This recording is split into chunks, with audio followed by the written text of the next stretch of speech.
శ్రీ పరమాత్మనే నమః. యథార్థ గీత శ్రీమద్భగవద్గీత 15వ అధ్యాయం.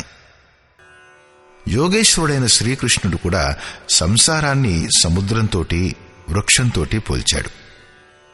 12వ అధ్యాయంలో అతనన్నాడు, నా భక్తులైన వారిని సంసార సముద్రం నుంచి శీఘ్రంగానే ఉద్ధరించేవాడినవుతాను.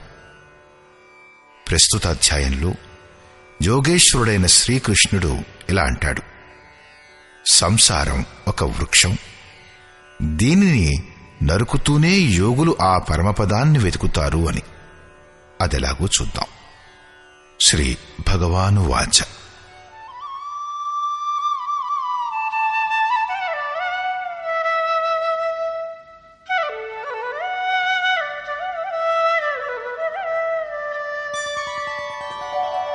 ఊర్ధ్వమూలమధః శాఖం అశ్వత్థం ప్రాహురవ్యయం ఛందాంసి యస్య పర్ణాని యస్తం వేద స వేదవిత్. అర్జున, ఊర్ధ్వమూలం పైవైపున పరమాత్ముడే దీని మూలం. అధశాఖం, క్రింద ప్రకృతే దీని శాఖలు. అలాంటి సంసారమనే రావి వృక్షాన్ని అవినాశి అంటారు. వృక్షం అశ్వః అంటే రేపటి వరకు కూడా ఉండనిది, ఎప్పుడు కావాలనుకుంటే అప్పుడు నరికివేయబడేది, కాని అవినశ్వరము. శ్రీకృష్ణుడు చెప్పినట్లు అవినశ్వరమైనవి రెండున్నాయి.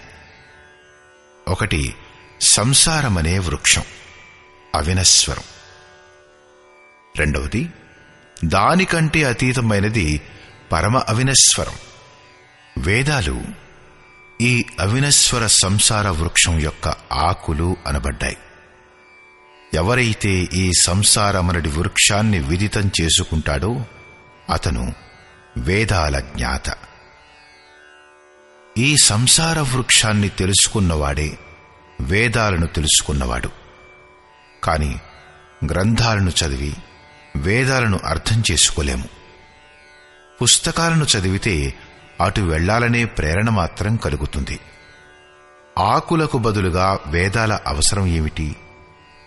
వాస్తవానికి పురుషుడు తిరుగుతూ తిరుగుతూ చివరి రెమ్మను అంటే చివరి జన్మ ఎత్తినప్పటి నుంచే వేదమంత్రాలు ప్రేరణ ఇస్తాయి. అక్కడి నుంచి వాటి ఉపయోగం, అక్కడి నుంచే తిరగడం అంటే జనన మరణాలు సమాప్తమైపోతాయి. అతను స్వరూపం వైపు ఉన్ముఖుడైపోతాడు. మరియు అధశ్చోర్ధ్వం ప్రసృతాస్తస్య శాఖా గుణ ప్రవృద్ధా విషయ ప్రవాళాః అధశ్చ మూలాన్యనుసంతతాని కర్మానుబంధీని మనుష్యలోకే. ఆ సంసార వృక్షం యొక్క 3 గుణాల వలన వృద్ధి చెందిన విషయాలు మరియు భోగాలు అనే ఆకులు గల శాఖలు క్రింద పైన వ్యాపించి ఉన్నాయి. క్రింది వైపున క్రిమికీటకాదుల వరకు మరియు పైన దైవీభావం నుంచి బ్రహ్మ వరకు అన్ని వైపులా వ్యాపించి ఉన్నాయి. కేవలం మనుష్య జన్మలోనే కర్మల అనుసారంగా బంధించుతుంది. మిగిలిన జన్మయోనులన్నీ భోగాలను అనుభవించేవి. కేవలం మనుష్య యోని మాత్రమే కర్మలను బట్టి బంధాన్ని రూపొందిస్తుంది.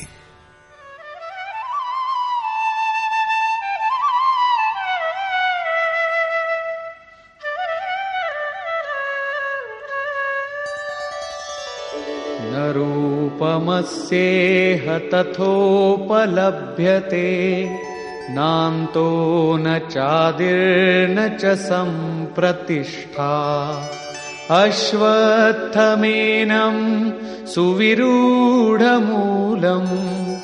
అసంగశస్త్రేణ దృఢేన చిత్వా. కాని ఈ సంసార వృక్షం యొక్క రూపం చెప్పబడినట్లు ఇక్కడ కనిపించదు. ఎందుకంటే దీనికి ఆది లేదు, అంతం లేదు, చక్కని స్థితి కూడా లేదు. ఎందుకంటే అది పరివర్తనశీలమైనది. ఈ సుదృఢ మూలం గల సంసారమనే వృక్షాన్ని దృఢ అసంగ శస్త్రేణ, అసంగ అంటే వైరాగ్యం అనే ఆయుధం ద్వారా నరకాలి. సంసార వృక్షాన్ని నరకాలి. అలాగాక రావి చెట్టు వేరులో పరమాత్ముడు ఉంటాడని గాని, లేక రావి చెట్టు ఆకులు వేదాలని గాని అనుకుని హారతి పట్టకండి. ఈ సంసార వృక్షం యొక్క మూలం స్వయంగా పరమాత్ముడే. అతను బీజరూపంగా ప్రసరిస్తాడు. అంటే అతను కూడా నరికివేయబడతాడా? దృఢమైన వైరాగ్యం వలన ఈ ప్రకృతి సంబంధం విచ్ఛిన్నమైపోతుంది. ఇదే నరకడం అంటే. నరికి ఏం చెయ్యాలి?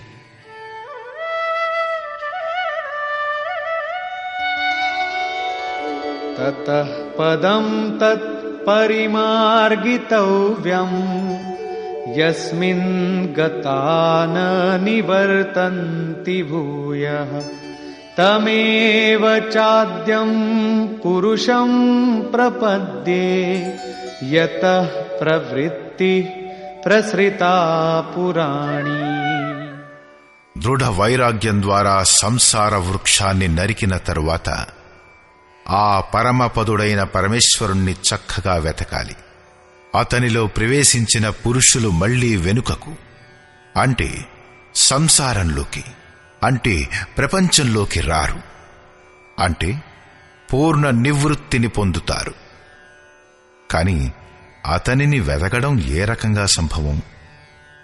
యోగేశ్వరుడంటాడు, దీనికై సమర్పణ భావం అవసరం.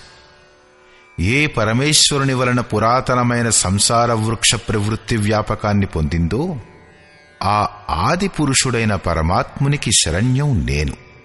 అంటే అతని శరణులోకి వెళ్లకుండా వృక్షం నరకబడదు.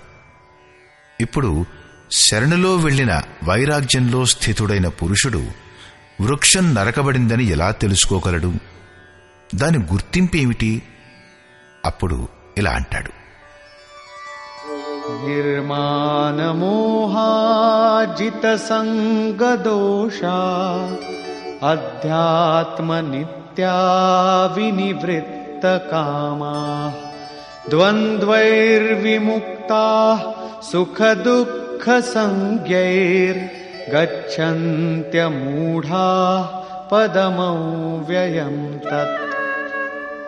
సమర్పణ భావంచే ఎవరి మోహం మరియు మానము వినష్టమైపోయాయో, ఆసక్తి రూపమైన సంగదోషాన్ని ఎవరైతే గెలిచాడో, అధ్యాత్మనిత్య పరమాత్మని స్వరూపంలో ఎవరైతే నిరంతరం స్థితుడై ఉంటాడో, ఎవరి కోరికలైతే నివృత్తమైపోయాయో మరియు సుఖ దుఃఖాలనే ద్వంద్వాల నుంచి విముక్తుడైనాడో, అట్టి జ్ఞాని ఆ అవినశ్వర పరమపదాన్ని పొందుతాడు.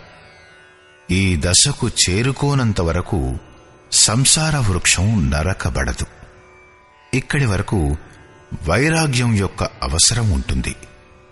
దేనినైతే పొందుతారో ఆ పరమపదం యొక్క స్వరూపం ఏమిటి? న తద్భాసయతే సూర్యో న శశాంకో న పావకః యద్గత్వా న నివర్తంతే తద్ధామ పరమం మమ. ఆ పరమపదాన్ని సూర్యుడు గాని, చంద్రుడు గాని, లేక అగ్ని గాని ప్రకాశింపచేయలేవు. ఏ పరమపదాన్ని పొంది మనుష్యుడు తిరిగి సంసారంలోకి రాడో అదే నా పరమధామం. అంటే అతనికి పునర్జన్మ లేదు. ఈ పదం యొక్క ప్రాప్తికై అందరికీ సమానమైన అధికారం ఉంది. దీనిని గురించంటాడు,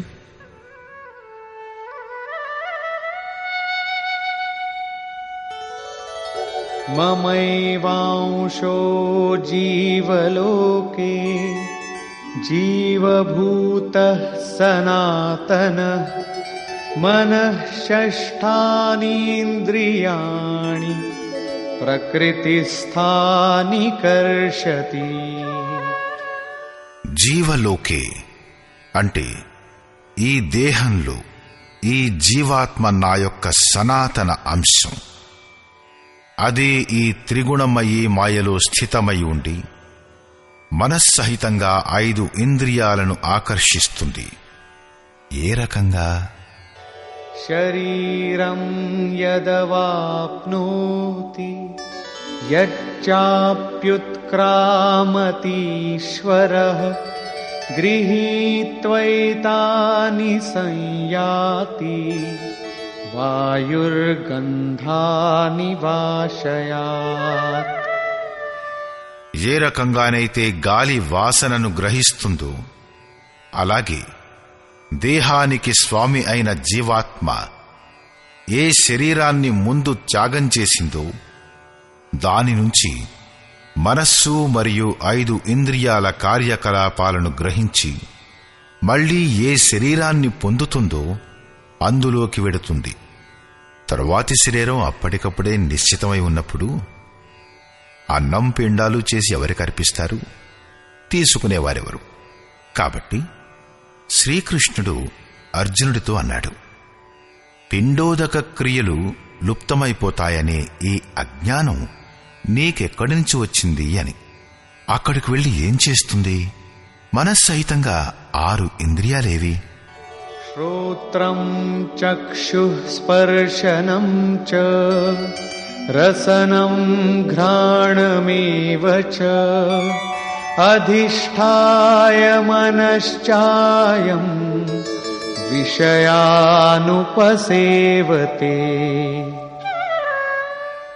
ఈ శరీరంలో స్థితమై ఉన్న ఈ జీవాత్మ చెవులు, కళ్ళు, చర్మం, నాలుక, ముక్కు మరియు మనస్సులను ఆశ్రయించుకుని అంటే వీటన్నింటి సహాయంతో విషయాల ఆస్వాదం చేస్తుంది. కాని అలాగని అనిపించదు. అందరూ అలాగని చూడలేరు. దీనిని గూర్చి శ్రీకృష్ణుడంటాడు,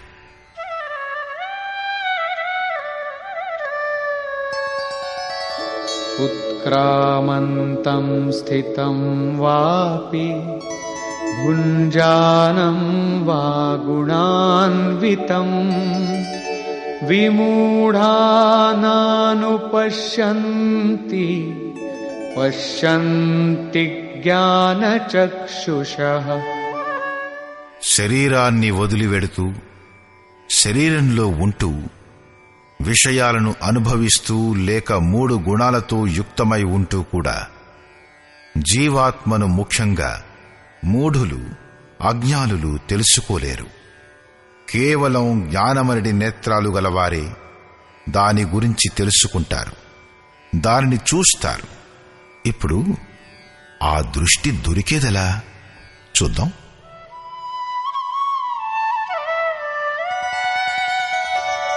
యతంతో యోగినశ్చైనం పశ్యంత్యాత్మన్యవస్థితం యతంతోప్యకృతాత్మానో నైనం పశ్యంత్యచేతసః. యోగులు తమ హృదయంలో చిత్తాన్ని అన్ని వైపుల నుంచి ఏకం చేసి ఈ ఆత్మకై అన్వేషిస్తూ ప్రత్యక్షంగా దానిని చూస్తారు. కాని అకృతాత్మ గలవారు అంటే మలినమైన అంతఃకరణం గలవారు, అజ్ఞానులు ప్రయత్నం చేసి కూడా ఈ ఆత్మను తెలుసుకోలేరు. ఎందుకంటే వారి అంతఃకరణం బయటి ప్రవృత్తులలో చిక్కుబడి ఉంది. చిత్తాన్ని అన్ని వైపుల నుంచి కూడగట్టుకొని అంతరాత్మలో ప్రయత్నం చేయు భావికులే దానిని పొందడానికి యోగ్యులు. కాబట్టి అంతఃకరణం ద్వారా స్మరణ అవసరమైంది. ఇప్పుడు ఆ మహాపురుషుల స్వరూపంలో ఉన్న విభూతులను గూర్చి వివరణ ఇస్తాడు.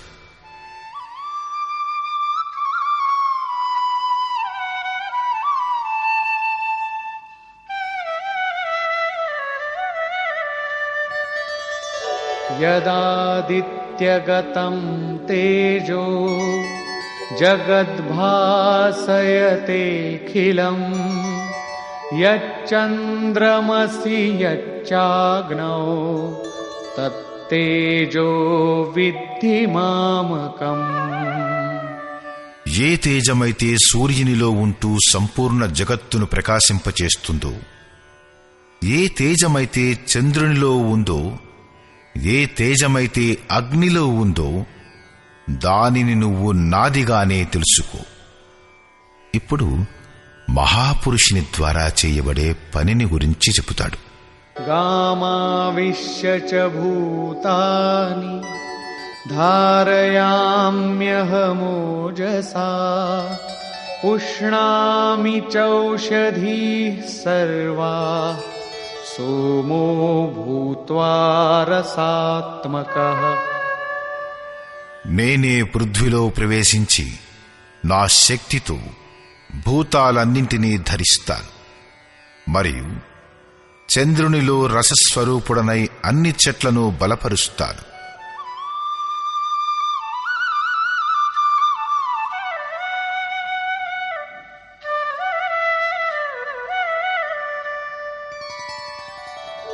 అహం వైశ్వానరో భూత్వా ప్రాణినాం దేహమాశ్రితః ప్రాణాపానసమాయుక్తః పచామ్యన్నం చతుర్విధం. నేనే ప్రాణుల శరీరంలో అగ్ని రూపంలో ఉండి ప్రాణాపానాలచే యుక్తమైన 4 రకాల అన్నాలను స్వీకరిస్తాను. 4వ అధ్యాయంలో స్వయంగా యోగేశ్వరుడైన శ్రీకృష్ణుడు ఇంద్రియాగ్ని, సంయమాగ్ని, యోగాగ్ని, ప్రాణ అపానాగ్నులు, బ్రహ్మాగ్ని మొదలకు 13-14 అగ్నుల్ని గురించి చెప్పాడు. వాటన్నిటి పరిణామం జ్ఞానం. జ్ఞానమే అగ్ని. శ్రీకృష్ణుడంటాడు, అలాంటి అగ్నిస్వరూపమై ప్రాణాపానాలచే యుక్తమైన 4 విధులచే, అంటే జపం ఎల్లప్పుడూ శ్వాస ప్రశ్వాసలతో జరుగుతుంది. దానికి వైఖరి, మధ్యమ, పశ్యంతి, పర అనే 4 విధులచే రూపొందే అన్నాలను నేను జీర్ణింపచేస్తాను.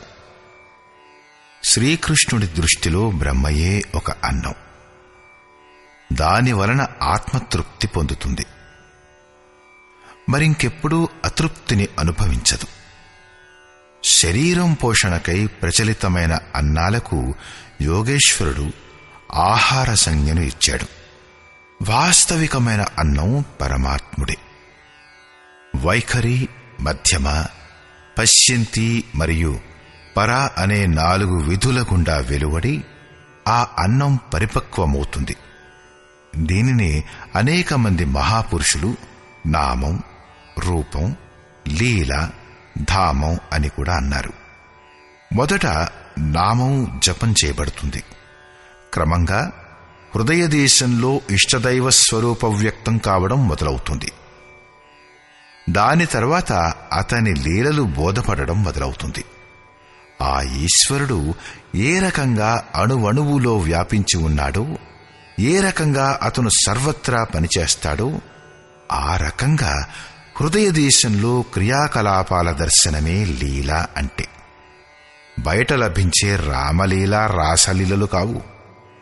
ఆ ఈశ్వరీయ లీలల ప్రత్యక్ష అనుభూతి పొందుతూ ఎప్పుడైతే మూలమైన లీలాధారుని స్పృశించడం జరుగుతుందో అప్పుడు ధామం అనే స్థితి వస్తుంది. అందులో ప్రతిష్ఠింపబడటం మరియు పరావాణి యొక్క పరిపక్వావస్థలో పరబ్రహ్మ యొక్క స్పర్శ చేసి అతనిలో స్థితుడవ్వడం రెండూ ఒకేసారి జరుగుతాయి. ఈ రకంగా ప్రాణాపాన అంటే శ్వాస ప్రశ్వాసలచే యుక్తమై 4 విధులచే అంటే వైఖరి, మధ్యమ, పశ్యంతి క్రమంగా ఉత్థానమవుతూ పరా పూర్తయ్యే కాలంలో అన్నమైన ఆ బ్రహ్మ పరిపక్వమైపోతాడు, దొరుకుతాడు కూడా, జీర్ణం కూడా అవుతాడు, మరియు పాత్ర కూడా పరిపక్వమై ఉంటుంది.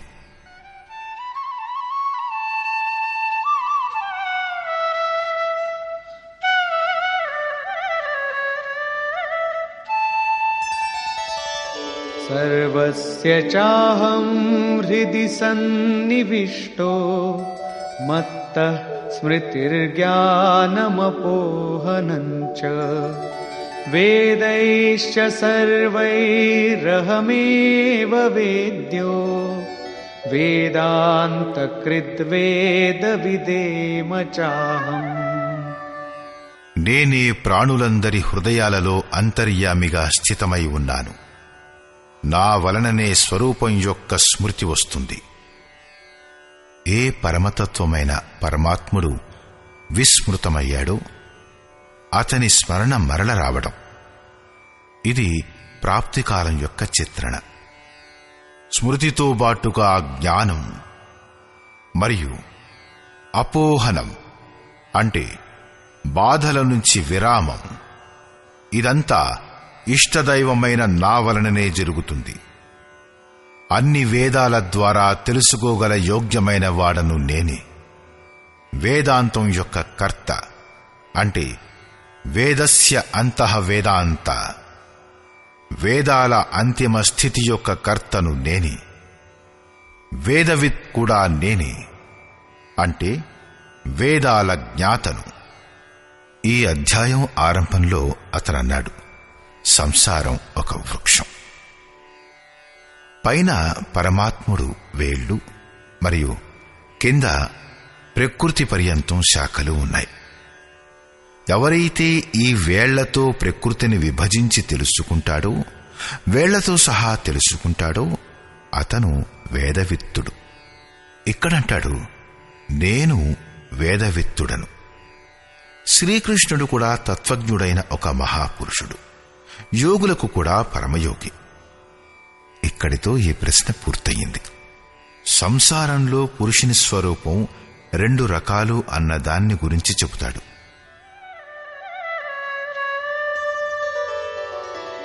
ద్వావిమౌ పురుషౌ లోకే క్షరశ్చాక్షర ఏవ చ క్షరః సర్వాణి భూతాని కూటస్థోక్షర ఉచ్యతే. అర్జున, ఈ సంసారంలో క్షర క్షయమయ్యే పరివర్తన పొందే మరియు అక్షర అక్షయం పరివర్తనం లేని ఇలా 2 రకాల పురుషులు ఉన్నారు. వారిలో భూత ప్రాణుల శరీరాలన్నీ నశించేవే క్షరపురుషులే ఈరోజు ఉంటారు, రేపు ఉండకపోవచ్చును. మరియు రెండవది, ఆ కూటస్థ పురుషులు అవినశ్వరులనబడతారు. సాధన ద్వారా మనస్సుతో సహా ఇంద్రియాలు నిరోధించబడి ఎవరి ఇంద్రియాల సమూహం కూటస్థమయ్యిందో అతనే అక్షరమనబడతాడు. స్త్రీ అనబడినా పురుషుడనబడినా ఒకవేళ శరీరం మరియు శరీరం రూపొందటానికి కారణమైన సంస్కారాల క్రమం తగులుకొని ఉన్నంతవరకు మీరు క్షరపురుషులు. మరియు ఎప్పుడైతే మనస్సహితంగా ఇంద్రియాలు కూటస్థమైనాయో అప్పుడు అతడే అక్షర పురుషుడు అనబడతాడు. కాని అది కూడా పురుషుని యొక్క ఒక విశిష్ట దశ మాత్రమే. ఈ రెండింటికంటే కూడా అతీతమైన ఇంకో పురుషుడున్నాడు.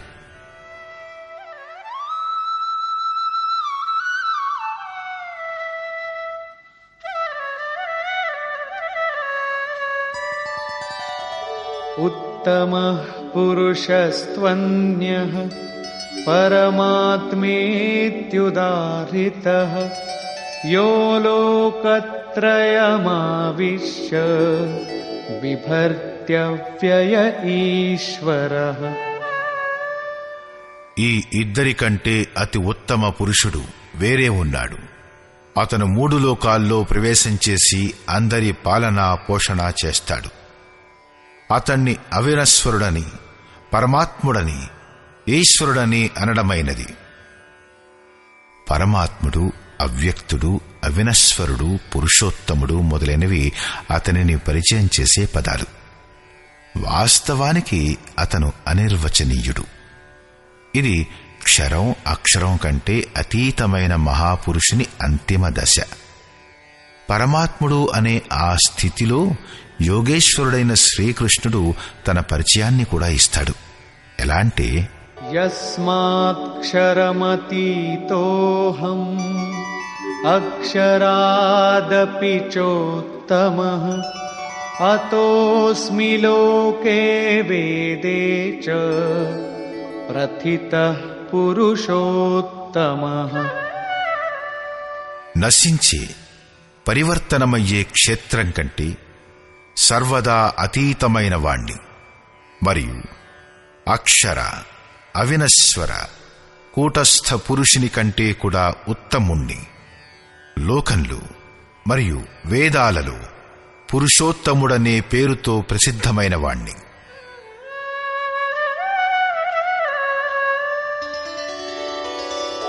యో మామేవమసమ్మూఢో జానాతి పురుషోత్తమం స సర్వవిద్ భజతి మాం సర్వభావేన భారత. హే భరతవంశీయుడా, జ్ఞానులైన ఆ పురుషులు పురుషోత్తముడనైన నన్ను సాక్షాత్తుగా తెలుసుకుంటారు. అలాంటి సర్వజ్ఞులైన పురుషులు అన్ని రకాలుగా పరమాత్ముడనైన నన్నే భజిస్తారు. వారు నా నుంచి వేరుగా లేరు.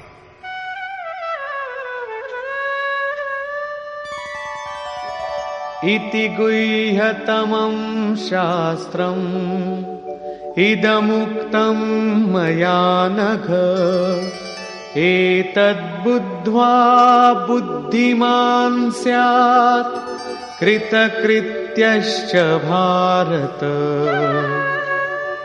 నిష్పాపుడవైన హే అర్జున, ఈ ప్రకారంగా ఈ అతి గోపనీయమైన శాస్త్రం నాచే చెప్పబడింది. దీనిని తత్వంతో సహా తెలుసుకున్న మనుష్యుడు పూర్ణ జ్ఞాని, కృతార్థుడు అయిపోతాడు. కాబట్టి యోగేశ్వరుడైన శ్రీకృష్ణుని వాక్కులు స్వయంగా ఒక పరిపూర్ణమైన శాస్త్రం. శ్రీకృష్ణుడు చెప్పిన ఈ రహస్యం అత్యంత గుప్తంగా ఉన్నది. అతను కేవలం అనురాగం గల వారికి చెప్పాడు. ఇది యోగ్యులైన వారి కోసమే, అందరి కోసం కాదు. కాని ఇదే రహస్యం, ఇదే శాస్త్రం లిపిబద్ధం చేయబడితే అందరి ఎదురుగా పుస్తక రూపంలో ఉంటుంది. కాబట్టి శ్రీకృష్ణుడు అందరికీ చెప్పినట్లుగా అనిపిస్తుంది. కాని వాస్తవానికి ఇది యోగ్యులకై చెప్పబడింది. శ్రీకృష్ణుని ఈ స్వరూపం అందరి కోసం కాదు కూడా. కొందరు అతనిని రాజుగాను, కొందరు దూతగాను, మరింకొందరు యాదవునిగాను భావించేవారు. కాని యోగ్యుడైన అర్జునుడి నుండి అతనేమీ దాచి ఉంచలేదు. అతను కనుగొన్నదేమిటంటే, కృష్ణుడు పరమ సత్యమైన పురుషోత్తముడని. దాచిపెట్టి ఉంచితే అతనికి మేలే జరిగేది కాదు. ఇదే విశిష్టత బ్రహ్మప్రాప్తి పొందిన ప్రతి మహాపురుషునిలోనూ కనిపిస్తుంది. రామకృష్ణ పరమహంస ఒకసారి చాలా ప్రసన్నంగా ఉన్నారు. భక్తులు అడిగారు, ఈరోజు మీరు ఇంత ప్రసన్నంగా ఉన్నారేమిటి అని. అతనన్నాడు, ఈరోజు నేను ఆ పరమహంసనైపోయాను. ఆయన సమకాలీనుడెవరో మంచి మహాపురుషుడు పరమహంస ఉండేవారు. అతని వైపు సంకేతం చేస్తూ ఇలా అన్నారు. కొంతసేపైన తర్వాత మనోవాక్కాయాల పట్ల విరక్తి, ఆశతో వెనకనున్న సాధకులతో అన్నాడు, చూడండి, ఇప్పుడు మీరు సందేహించకూడదు.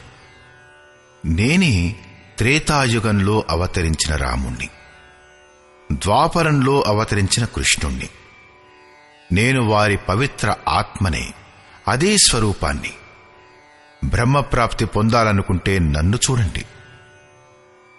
సరిగ్గా ఇదే ప్రకారంగా పూజ్య గురువుగారు కూడా అందరి ఎదురుగా అనేవారు, ఓహో, నేను భగవంతుడి దూతను. ఎవరైతే అసలైన సాధువో అతను భగవంతుడి దూతే. మా ద్వారానే పరమాత్ముని సందేశం దొరుకుతుంది. యేసు ప్రభు అన్నాడు, నేను భగవంతుడి పుత్రుణ్ణి, నా దరికి రమ్ము. ఎందుకంటే ఈశ్వరుడి పుత్రుడనబడదువు. కాబట్టి అందరూ పుత్రులవ్వచ్చు. దగ్గరకు రా అంటే తాత్పర్యం అతని వరకు సాధనాక్రమంలో నడుస్తూ పూర్తి చేయడం. మహమ్మద్ సాహెబ్ అన్నాడు, నేను అల్లా యొక్క సందేశవాహకుడను. పూజ్య గురువుగారు అందరితో ఇలాగే అనేవారు. ఏ విచారానికి ఖండన మండన లేదు. కాని ఏ విరక్తులైతే వెంటబడేవారు వారితో అనేవారు, కేవలం నా స్వరూపాన్నే చూడు. నీకు ఆ పరమతత్వాన్ని పొందాలనే కోరిక ఉంటే నన్ను చూడు, సందేహించకు. చాలామంది సందేహించారు. అలాంటి వారికి అనుభవంలో చూపించి తిట్టి కొట్టి ఆ బాహ్య ఆలోచనల నుంచి తప్పించి తమ స్వరూపాన్ని పట్టించారు.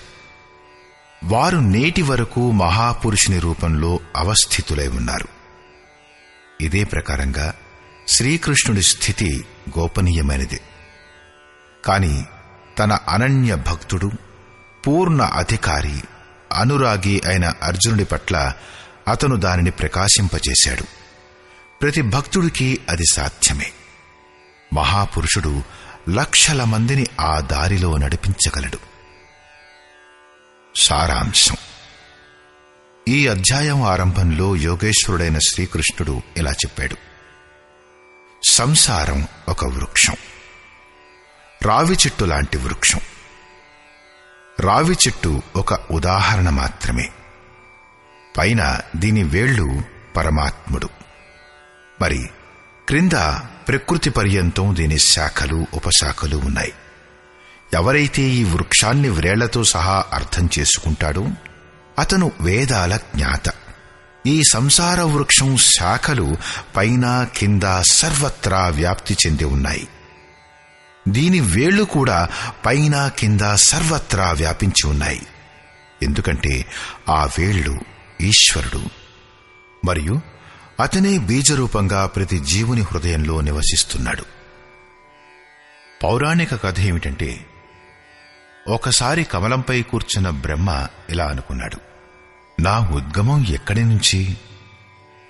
ఎక్కడి నుంచైతే అతను పుట్టాడో ఆ కమలం యొక్క కాండంలో ప్రవేశిస్తూ వెళ్ళిపోయాడు. అలా వెడుతూనే ఉన్నాడు. కాని తన ఉద్గమ స్థానం కనిపించలేదు. అప్పుడు హతాశుడై అతను అదే కమలం యొక్క ఆసనం పైన కూర్చుండిపోయాడు.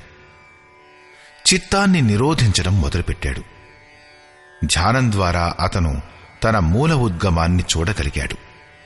పరమతత్వం యొక్క సాక్షాత్కారమైంది. స్తుతించాడు.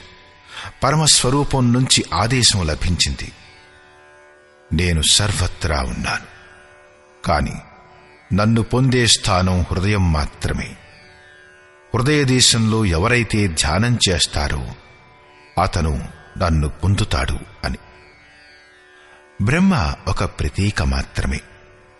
యోగ సాధన యొక్క ఒక పరిపక్వ దశలో ఈ స్థితి జాగృతమవుతుంది. ఈశ్వరుని వైపు ఉన్ముఖమై బ్రహ్మ విద్యతో సంయుక్తమైన బుద్ధే బ్రహ్మ. కమలం నీటిలో ఉంటూ కూడా నిర్మలంగానూ నిర్లిప్తంగానూ ఉంటుంది. బుద్ధి ఎప్పటి వరకు ఇక్కడా అక్కడా వెదుగుతూ ఉంటుందో అప్పటి వరకు అది లక్ష్యాన్ని పొందదు. ఎప్పుడైతే ఈ బుద్ధి నిర్మలత్వమనే ఆసనంపై ఆసీనమై మనస్సహితంగా ఇంద్రియాలను కూడగట్టుకుని హృదయదేశంలో నిరోధిస్తుందో ఆ నిరోధించినది కూడా విలీనీకరణమయ్యే దశలో తన హృదయంలోనే పరమాత్మని పొందుతుంది. ఇక్కడ యోగేశ్వరుడైన శ్రీకృష్ణుని మాటల్లో సంసారం ఒక వృక్షం. దాని వేళ్లు సర్వత్రా వ్యాపించి ఉన్నాయి. శాఖలు కూడా సర్వత్రా ఉన్నాయి. కర్మానుబంధీని మనుష్యలోకే. కర్మల అనుసారంగా కేవలం మనుష్య జన్మలో బంధాల్ని తయారు చేస్తాయి, బంధిస్తాయి. అన్య జన్మలు ఈ కర్మల అనుసారంగా భోగాలను అనుభవిస్తాయి. కాబట్టి దృఢ వైరాగ్యమనే ఆయుధం ద్వారా ఈ సంసారమనే రావి చెట్టును నువ్వు నరికివేయి. ఆ పరమపదాన్ని వెతుకు. దానిలోకి వెళ్లిన మహర్షులు పునర్జన్మను పొందరు. సంసార వృక్షం నరికివేయబడిందని ఎలా తెలుస్తుంది?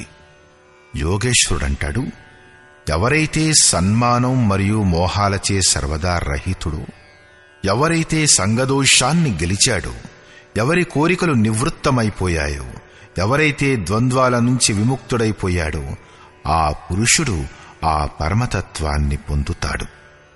ఆ పరమపదాన్ని సూర్యుడు గాని, చంద్రుడు గాని, లేక అగ్ని గాని ప్రకాశింపచెయ్యలేరు. అది స్వయం ప్రకాశ రూపం.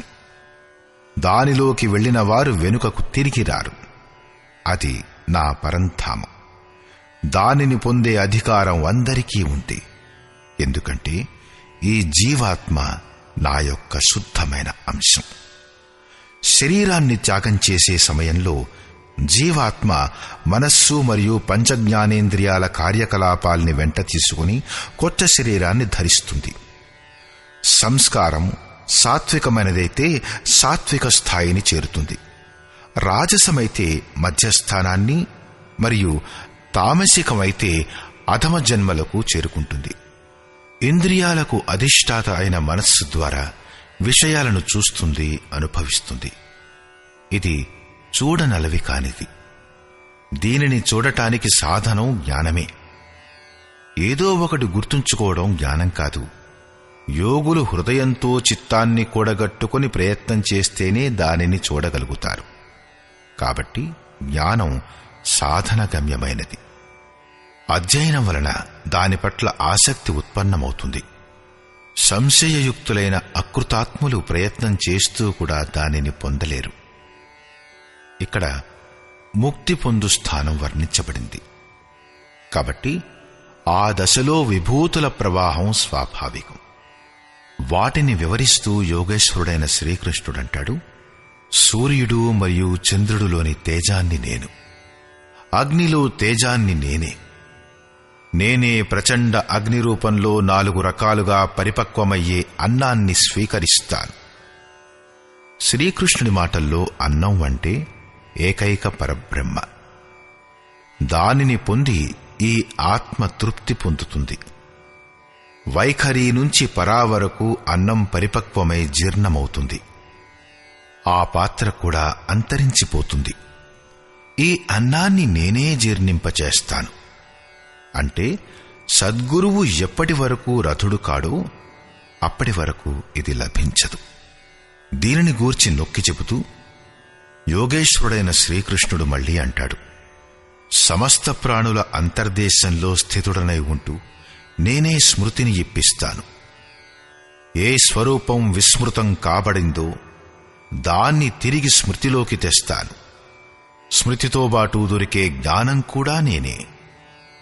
దానిలో వచ్చే బాధల నివారణ కూడా నా వలననే జరుగుతుంది. తెలుసుకొన యోగ్యమైన వాడను నేనేనని తెలుసుకో. విదితమైపోయిన తరువాత జ్ఞానం యొక్క అంతఃకర్తను కూడా నేనే. ఎవరు ఎవరిని తెలుసుకోవాలి? నేను వేదవిదుడను. ఈ అధ్యాయం ఆరంభంలో ఇలా అన్నాడు, ఎవరైతే సంసార వృక్షాన్ని వేళ్లతో సహా తెలుసుకుంటాడో అతను వేదవిదుడు. కాని దానిని నరికేవాడే తెలుసుకోగలడు. ఇక్కడంటాడు, నేను కూడా వేదవిదుడనే. వేదవిధులలో తనని కూడా లెక్కించుకుంటాడు. కాబట్టి శ్రీకృష్ణుడు కూడా వేదవిదుడైన పురుషోత్తముడే. అతన్ని పొందు అధికారం మానవ మాత్రులకు ఉంది. చివరిలో అతనన్నాడు, లోకంలో 3 రకాల పురుషులున్నారు అని. భూతాదుల సంపూర్ణ శరీరాలు క్షరం, నశించేవి. మనస్సు యొక్క కూటస్థ అవస్థను పొందిన పురుషుడు అక్షరుడు, కాని ద్వంద్వాత్మకుడై ఉంటాడు. దీనికంటే కూడా అతీతంగా ఏ పరమాత్మ, పరమేశ్వరుడు, అవ్యక్తుడు మరియు అవినశ్వరుడు అనబడుతున్నాడో అతను వాస్తవానికి వేరు. ఇది క్షరాక్షరాల కంటే అతీతమైన దశ. ఇదే పరమస్థితి. దీనితో పోల్చుకుంటూ అంటాడు, నేను కూడా క్షరాక్షరాల కంటే అతీతమైన వాడిని. కాబట్టి లోకులు నన్ను పురుషోత్తముడంటారు. ఈ ప్రకారంగా ఉత్తమ పురుషుణ్ణి ఎవరైతే తెలుసుకుంటారో జ్ఞానులైన ఆ భక్తులు ఎల్లప్పుడూ అన్ని వేళలా నా భజనే చేస్తారు. వారి జ్ఞానంలో తేడా లేదు. అర్జున, ఈ అత్యంత గోపనీయమైన రహస్యాన్ని నేను నీ కొరకు చెప్పాను. ముక్తి పొందిన మహాపురుషులు అందరికీ చెప్పరు. కాని యోగ్యుల నుండి దాచరు కూడా. దాచి ఉంచితే వారు ఎలా పొందుతారు? ఈ అధ్యాయంలో ఆత్మ యొక్క 3 స్థితులు క్షరం, అక్షరం మరియు అతి ఉత్తమ పురుషుని రూపంలో స్పష్టం చేయబడ్డాయి. ఇలా ఇంతకుముందు ఏ అధ్యాయంలోనూ లేదు. ఓం తత్సదితి. శ్రీమద్భగవద్గీతాసూపనిషత్సు బ్రహ్మ విద్యాయాం యోగశాస్త్రే శ్రీకృష్ణార్జున సంవాదే పురుషోత్తమయోగో నామ పంచదశోధ్యాయః. ఈ ప్రకారంగా శ్రీమద్భగవద్గీత అనడి ఉపనిషత్తు మరియు బ్రహ్మ విద్య మరియు యోగశాస్త్రమనే విషయంలో శ్రీకృష్ణుడు మరియు అర్జునుడి సంవాదంలో పురుషోత్తమ యోగం అనే పేరుగల 15వ అధ్యాయం పూర్తయింది. ఇతి శ్రీమత్ పరమహంస పరమానందస్య శిష్య స్వామి అడగడానంద కృతే శ్రీమద్భగవద్గీతాయాః యథార్థగీతా భాష్యే పురుషోత్తమయోగో నామ పంచదశోధ్యాయః. ఈ ప్రకారంగా శ్రీమద్ పరమహంస పరమానంద గారి శిష్యుడు స్వామి అడగడానంద గారిచే రచించబడిన శ్రీమద్ భగవద్గీత యొక్క భాష్యం యథార్థగీతలో పురుషోత్తమయోగం అనే పేరుగల 15వ అధ్యాయం పూర్తయింది. హరి ఓం.